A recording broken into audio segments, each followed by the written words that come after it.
नमस्कार दोस्तों, आज पहुंचे हैं गांव इगरा में। जींद जिले का ये भिवानी रोड पर आखिरी गांव है। इस गांव की विशेष पहचान ये है कि इस गांव में वो सब संस्कृति से जुड़ी हुई चीज़ें हैं जो आजकल हम गांव में नहीं देख पाते। हरियाणा के गांव से वो हरियाणा की संस्कृति विलुप्त होती जा रही है, तो वो अचल धरोहर इस गाँव में हैं जो हरियाणा की संस्कृति को दिखाती हैं कि पुराने समय में हरियाणा के गाँव कैसे होते थे। तो इस गांव की पृष्ठभूमि के साथ साथ हम आपको इस गांव की अचल धरोहर भी दिखाएंगे, तो प्लीज़ हमारे चैनल को सब्सक्राइब करें और वीडियो को शेयर ज़रूर करें। जींद भिवानी रोड पर बसा जींद जिले का आखिरी गांव इगरा। इस गांव में ऐतिहासिक सदियों पुराने कुएं और तालाब आज भी वर्तमान में भी अपने इतिहास को दर्शाते हुए दिखाई देंगे। प्राचीन काल में जीवन यापन के लिए तालाब और कुएं ही जीवन का प्रमुख आधार थे, तो आज भी उन महापुरुषों को याद किया जाता है जिन महापुरुषों ने इन तालाब कुओं की खुदाई की थी। और इस गांव में पुराने से पुराने खैर और जैल के पेड़ भी देखे जा सकते हैं। ज़्यादातर इस गांव में रेडू गोत के हैं और दूसरा गोत है सहरावत का, उसके तकरीबन है 54 घर, और तीसरा है फिर नारवड़ का जिसमें 21-22 घर हैं, और बामड़ हैं 8 या 10 घर हैं, और सोराणा के हैं 2 घर, बाकी तकरीबन रेडू हैं।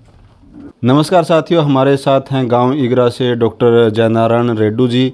ये अपने गांव के इतिहास की बहुत अच्छी जानकारी रखते हैं। तो सर, ये बताइए कि अपना जो गांव इगरा है किसने बसाया था, कौन सा बुजुर्ग था और कहाँ से आया था, कैसे ये यहाँ पर व्यवस्था थी उस टाइम, और किस तरह से इस गांव को आबाद किया? ये जहाँ तक मेरी जानकारी का सवाल है, ऊद नाम का व्यक्ति यहाँ रेडू गोत्र का आया था। ऐसा सुनने में आया कि 67 व्यक्तियों की एक संख्या में 67 व्यक्ति थे जिन पर जहांगीर ने दबाव दिया कि भाई मार्बल लाओ ताजमहल के लिए 16वीं शताब्दी में। तो इनके 4 गड्डी मार्बल के तो लिया दी, फिर 5वीं का फिर दबाव दिया, तो वो यहाँ से छोड़कर ये जोधपुर चले गए। तो जोधपुर में कुछ दिन रहे, वहाँ खाने पीने का कुछ नहीं रहा, जो वहाँ का एरिया था खेती बाड़ी के वो जलवायु अनुकूल नहीं थी रहने के। फिर ये गांव मिट्टी में आ गई, राजस्थान का एक मिट्टी गांव है जी। तो वहाँ लड़की कोई जवान होगी हमारे रेडुआ की, उनकी वहाँ वो उसकी शादी कर दी। फिर लड़की की शादी करके वो वहाँ से चले गई। वही जहाँ लड़की के गांव में तो रहता नहीं, ऐसी परंपरा है हमारी। तो उसके बाद ये बाड़क गांव में चले गए, जिस टाइम सारे इलाके का एक गांव था बाड़क, जो आज भी है। तो वहाँ कुछ दिन तक रही। वहाँ का राजा जो था ना उग्रसेन, उसका एक नियम था 1 ईंट 1 रुपया। तो वहाँ इनकी आश्रय लिया। इनकी ये भी बता हमारे पास मुगलों के पश्चिम हमारा दबाव है। तो वहाँ कुछ दिन के रहने के बाद ये ऊद नाम का व्यक्ति यहाँ इगरा में आकर बसने लगा। अकेला आया था उस टाइम? देखो ये इतना मालूम नहीं, लेकिन हमारे गांव की ये 25वीं पीढ़ी का व्यक्ति था वो, तो रेडू गोत्र। उस टाइम यहाँ आया ना गांव, पहले से ये यहाँ कोई बस्ती थी या बिल्कुल कलर में आकर बैठा था, कुछ पता? जैसे जहाँ मैं बैठा हूँ यहाँ, ये ऊंचाई का क्षेत्र है, टीला था। टीला, यहाँ भी टीला है। वे 2 थे और उधर हैं। अब तो उन पर इनकोर्चमेंट मतलब हो गया है, सरकार ने इन पर कोई संरक्षण नहीं दिया। यहाँ मैंने एक लैट्रिन की खुदाई की थी 4 साल पहले जी। 22 फुट के नीचे एक कापड़ और एक कुल्ली निकली थी। अच्छा, मतलब यहाँ गहरी। हाँ, तो ये थे है। ऐसा सुनने में आया कुषाण वंश का शासनकाल का, जहाँ जिसके हर्षवर्धन के समय का गांव था थे। और उसकी राजधानी जहाँ थानेसर थी कुरुक्षेत्र के पास। तो यहाँ के जो उसकी मिलते भी हैं, यहाँ कक्कड़ पत्थर मिलते हैं यहाँ थे में, और वो यहाँ जयंती मंदिर के संग्रहालय के अंदर रखे हुए हैं इगरा गाँव से। मतलब रेडू गोत्र के लोगों ने इस गांव की नींव रखी थी। हाँ, जो हालाबाद गांव है हाँ, वो रेडू गोत्र का था। पिछला थे 6वीं शताब्दी का है, उसका नहीं मालूम क्या गोत्र था, कौन व्यक्ति थे। तो जो बुजुर्ग आपका यहाँ पे आया था नहीं, हाँ, उसके कितनी संतान हुई? क्या इस गांव से और गामा में भी निकासी हुई रेडुओं की? ऊद के 3 लड़के हुए, एक जागन, एक नानक और एक रूला। अच्छा। तो नानक के नाम से तो पाना खुर्द हो गया। अच्छा।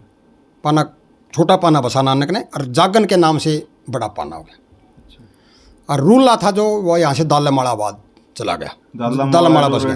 हाँ, इसी गांव से गए जो रेडू गोत्र है जितने दालमाड़ा में, जिसका नाम भी, उसका पाना का नाम भी ऊद का पाना है। अच्छा। तो यहीं के गई हुए हैं। अच्छा, उसके बाद इस गांव से बिरसोड़े भी गए हैं कुछ 2 घर। अच्छा। 6-7 पीढ़ी के बाद। अच्छा, अमरावत भी गए हैं। अमरावत 2 बंदे अमरावत गए थे। ये नहीं पता अमरावत हरियाणा का है या कहीं और है। अमरावत गांव हरियाणा के अंदर है, एक अमरावत और भी। उनके साथ कोई संपर्क नहीं ना हुआ? उनके साथ कोई संपर्क नहीं हुआ।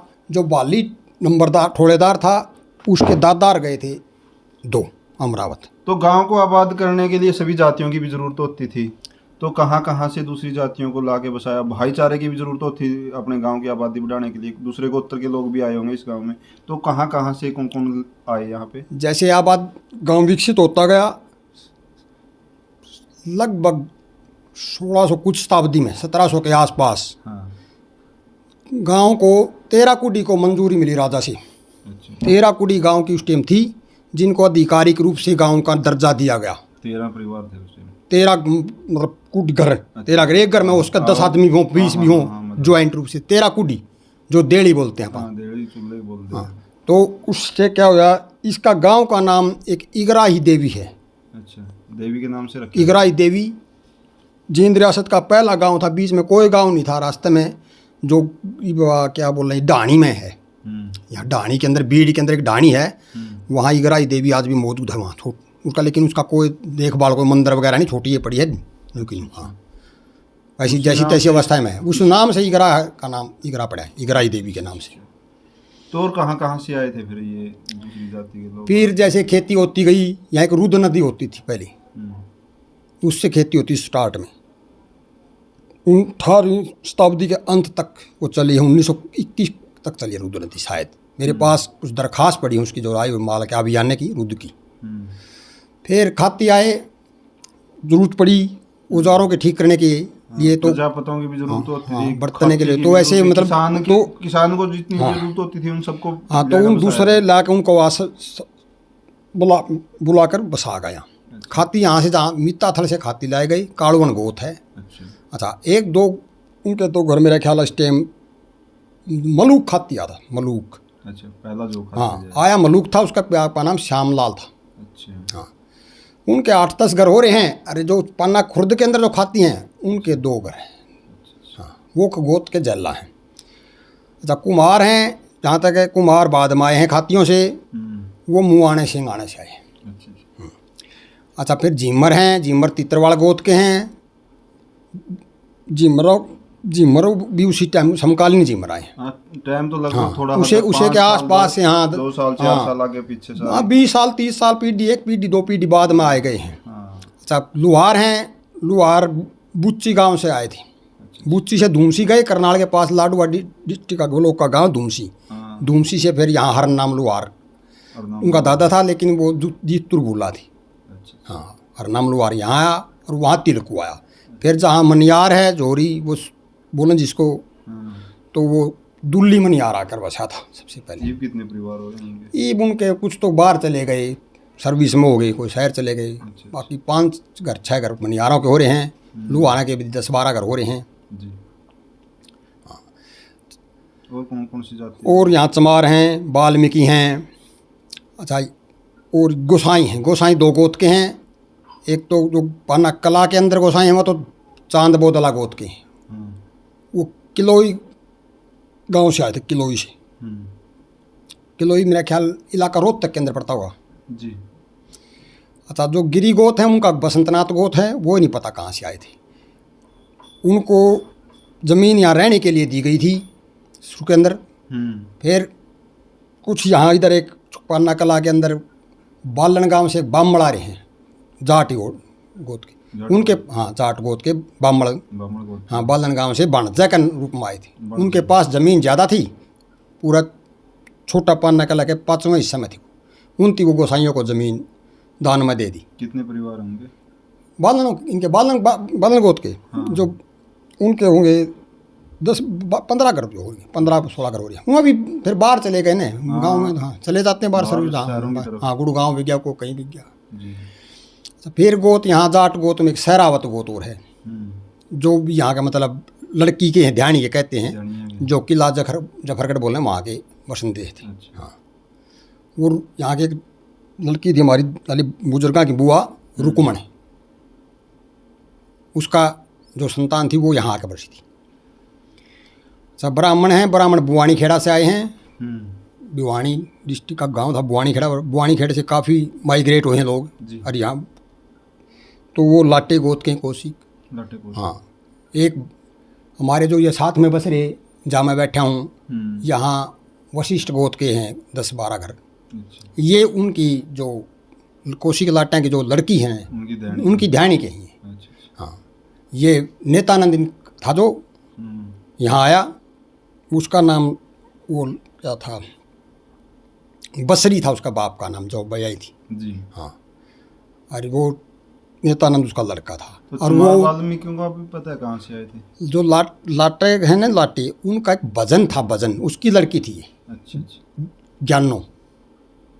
ज्ञानो का घरवाला का नाम बसरी था और उसका लड़का नेतानंद था। नेतानंद आके यहाँ इगरा में बसा था। अच्छा, गोसाइयाँ का जहाँ तक सवाल है, तो ये जो गिरी गोद कहने हैं, इनकी 6 पीढ़ी हुई लगभग। तो गुलाब गिर गोसाई शुरू में आके यहाँ बसा था। और जो चांद बोदला गोद के गोसाई हैं, उनका रामगिर गोसाई आता। अच्छा, जहाँ सुनार हैं, सुनार मामन जरगर बोलते हैं जिसको उर्दू में हम, मामन जरगर यहाँ आता।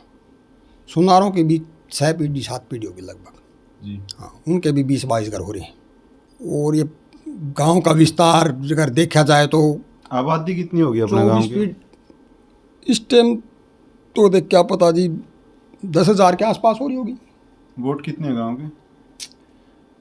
वोट भी 3,000-5,000 होंगे नहीं से वोट 3800-4000 के आसपास 5,000। हाँ, देखो लेटेस्ट का तो इतना मुझे नहीं मालूम, लेकिन बैकग्राउंड जो हिस्टोरिकल है नहीं इसकी सिचुएशन, तो ये 24 पीढ़ी रेडू की होगी। नरवाड़ा गोत्र भी है। हाँ, तो 24 पीढ़ी का अगर कंपैरिजन करें जाए तो गांव की पॉपुलेशन बहुत ही कम बड़ी है। नरवाड़ एक गोत है, कथूरा गांव से आगे बढ़ी बसी, जो हमारे साथ में हैं। तो कथूरा, वो कब कितने परिवार हैं उनके? कथूरा से आगे बसा था राजू नरवाड़। राजू नरवाड़ को यहाँ ले आ गया था, मतलब जनसंख्या कम थी और मनुष्य ने मतलब खेती बाड़ी में सहारा लेने के लिए वो उनकी भाई बनाकर यहाँ तो उनके भी अब 10-12 घर हो रहे हैं। अगर इसकी भौगोलिक दृष्टि से रूप में गांव को देखा जाए तो ये गांव एक छतरीनुमा सेटलमेंट ज्योग्राफी के हिसाब से छतरीनुमा गांव है ये। ताड़ीनुमा, जैसे छतरी की किल्ली के ऊपर अगर हम दादा खेड़े का निवास बनावा, जहाँ मैं बैठा हूँ यहाँ की ये मूल बस्ती है, पुरानी बस्ती। वहाँ जहाँ आकर गांव का देव जोत लगाते हैं, दादा खेड़ा बोलते हैं इसको। तो ताड़ी छतरीनुमा इसकी गलियाँ ऐसे निकास होती हैं टिल्ले से। हाँ, इसका प्रारूप जो बस्ती भूगोल का देखा था तो ये छतरीनुमा गांव है। हाँ, फिर यहाँ का जैसे बानिये भी हैं, आए थे, अब तो कम कर रहे हैं, रहे चले गए सारे। महाजन, एक सांगी महाजन आया था बीपुर गांव से, सिंगल गोत का, सिंगला का लड़का था राम गोपाल, उसकी कुआं का निर्माण करवाया। एक पेड़ तिरखा था, तिरखा, वो भी सिंगल गोत का था, उसकी ये धोला कुआं बोल रहे हैं हमारे जो इधर पन्ना कला में इसका निर्माण करवाया। अच्छा, एक गोयल थे बानिये महाजन जो थे, वो मिर्जपुर के निवासी थे। उनका यहाँ कोई नहीं, अब न उनका कोई वो यहाँ इतने लंबा टाइम तक बसे। तो उनकी एक बीरा बानी आ करदा, वो तालाब खदवा के वो जो बीराला जोड़ बोल रहे हैं उसी का बनवाया और है। तो एक और बाकी उसके ऊपर जो घाट का और ये देवी का निर्माण करवा, वो सिंगल थे बढ़िया उनती करवा। बाकी वैरागी हैं, एक घर वैरागियाँ का था यहाँ, अब तो 3-4 हो रहे हैं। तो उसका नाम एक लच्छीदास था, वो करता है थे, उनका नहीं पता। वो मतलब साधु के रूप में रहा है यहाँ, डेरा का नाम ले रखे यहाँ। डेरा है मतलब वो तो निवास है, बसंत गृहस्थी है। हाँ, बैरागी बोला जिनको, साध बोलते हैं जिनको। बैरागी तो वैसे खेती भी करे। खेती तो इनका जमीन तो नहीं थी, कहीं गाँव है। यहाँ मिरासी हैं डूम जिनको। तो यहाँ ये भी यहाँ गांव में पास में है, बुआना गांव है। बुआना गांव के अंदर कोई लड़का बाहर का रहा था, राजस्थान साइड से थे। तो मुसिया नाम का मिरासी आड़ा था। और वो किस प्रकार की कहानी है, वहाँ वो गांव के अंदर दूसरी बिरादरी के लड़कियां को पीटिया करता तकड़ा हो गया। तो वो बोला उसकी उन्होंने बोला अपना घर चाल जा, मैं जोकर बोले भाई अपने घर बिक जा अड़क तू और पाके गया। तो अपनी माँ से बोला कि माँ बोला अपना घर कड़ा है। तो उस तीनों बोला ये रन तेरा पीठ पीछे है। तो वो आने का पीठ पीछे इगरा था, वो इगरा के यहाँ परस में आकर बर्तन टेक दिए और फिर पाना खुद जो छोटा पाना है ना उसके साथ में परस के साथ में इनके मकान है डूमा की। नाइयों के घर भी हैं। नाइयों के हाँ। नाई कहाँ से आए? देखो नाई जो ईवीएम फिलहाल नाई हैं जो ई बसंते हैं ये तो उनका चित्तौड़गढ़ के आए हुए, लेकिन पहले नाई था एक अर्ध्याल नाई याद है यहाँ। अच्छा। अर्ध्याल का लेखू हो क्या द्योतिया था उसका लड़का। तो द्योतिया कोई संतान नहीं हुई, वो इनका रिलेशन में था, इनकी रिश्तेदारी से ये फिर नाई यहाँ तीन अब मकान 3 बंदे आए थे, वो तीनों उस्ती बसाए थे। तो एक और ख़ास बात है मेरे गांव की, मेरे गांव के अंदर 7 द्योतिये थे। नाई भी द्योतिया था, जाट थे 2 द्योतिये, द्योतिया चमार भी था और एक बिरादरी में द्योतिया था, लेकिन एक द्योतिया का संतान थी, बाकी किसी का संतान नहीं हुई। अच्छा। तो जैसे गांव का राजनीतिकरण के हिसाब से देखा जाए तो एक यहाँ दिल्ली के जो अंडर में आते थे, जो मुगल थे जी, इनका जो राजा था तो माँ सिंह हुआ करता, वो यहाँ का जागीरदार था। यहाँ से ज़मीन क्या ले जा करता अभी आना और बादशाह को दिया करता। तो उसके बाद तो पहले तो वही पावर पे कुल व्यक्ति था, शक्तिशाली व्यक्ति वही था। उसके बाद एक तुइयाँ होया करता, तुइयाँ वो फर्स्ट वर्ल्ड वार में 1914 के अंदर जो वर्ल्ड वार था वो वहाँ उसमें गुजर गया, विदेश में था। हाँ, उसका संतान उसका लड़की एक सरती जो राखी गड्डी बह रही। यहाँ पर मुसलमान भी थे? हाँ मुसलमान थे। यहाँ से पाकिस्तान गए मुसलमान चौहान गोत के थे मुसलमान, और वो यहाँ से उगाड़न रांगड़ा खेड़ा यहाँ से आकर बसाए गए थे। 2 गोत के मुसलमान थे। तो जब कुछ का रहम अली नाम था, एक जेल औसदार था, एक जेलदार था। पाकिस्तान गए वो? हाँ, तो वो पाकिस्तान गए। अच्छा, वो उनके मकान थे यहाँ। जो मारकाट में कोई यहाँ खून खराबा तो नहीं हुआ? ना, इतना ज़्यादा नहीं हुआ। एक छूट फूट घटना का तो अलग बात है, बाकी इतना ज़्यादा हमारे गांव के अंदर नहीं हुआ। ततेली हैं यहाँ, 2 घर तेलियों के हैं। हाँ, वो दुअन गोत के हैं, वो मैम से आए हुए हैं। बाकी तो मुसलमानों की परंपरा अपना रहे हैं, कुछ हिंदुओं की पढ़ा रहे हैं। तो ठीक है डॉक्टर साहब, आपका बहुत बहुत धन्यवाद, आपने गांव की इतनी अच्छी जानकारी हमें दी। तो साथियों, आपसे अनुरोध है कि गांव की जानकारियों से जुड़े रहने के लिए प्लीज़ हमारे चैनल को सब्सक्राइब जरूर करें।